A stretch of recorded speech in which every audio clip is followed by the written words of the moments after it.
being a taxi driver yourself, have you ever had to take a Lyft or Uber? Or do you? No. Okay. No.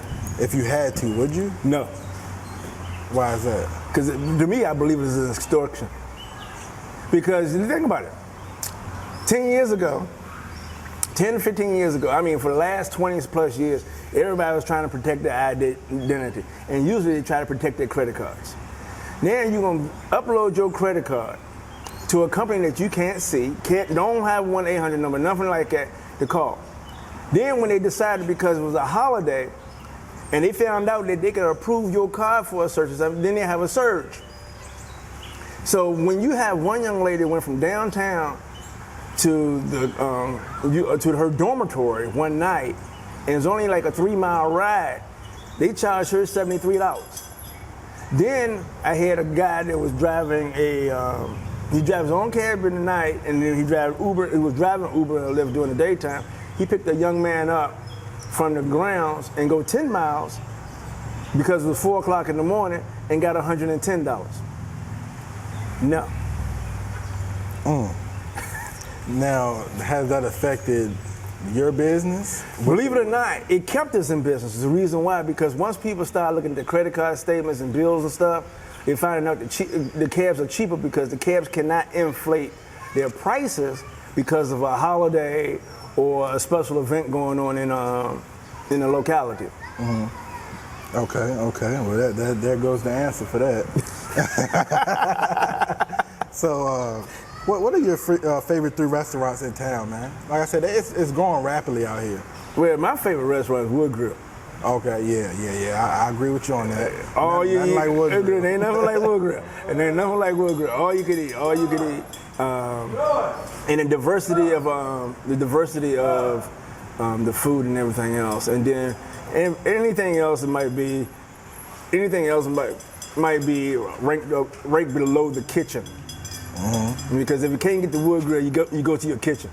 Right. Yeah, I feel you on that, man. Like I said, I like the hole in the wall places. For pizza, I like going down to Christian's, man, personally. Yeah. And I like College Inn. That was one of the spots. Mm-hmm. And Benny's. Mm-hmm. But like I said, I mean, it's so many restaurants to name. 435. Yeah, wow. So how do you know that number?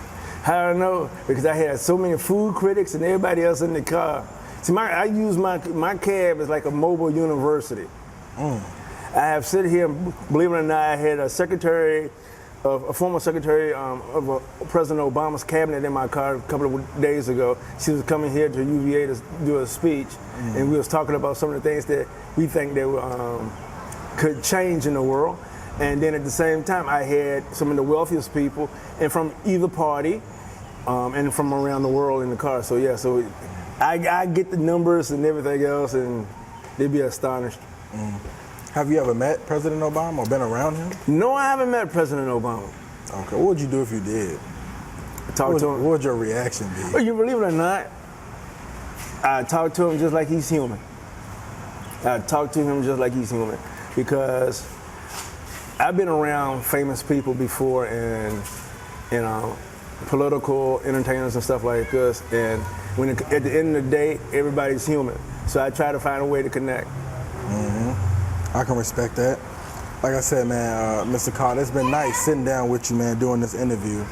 And but before we go, man, I want you to touch on where people can contact you, your social media platforms, websites, all of that one time. Just run it by the people one more time. Okay.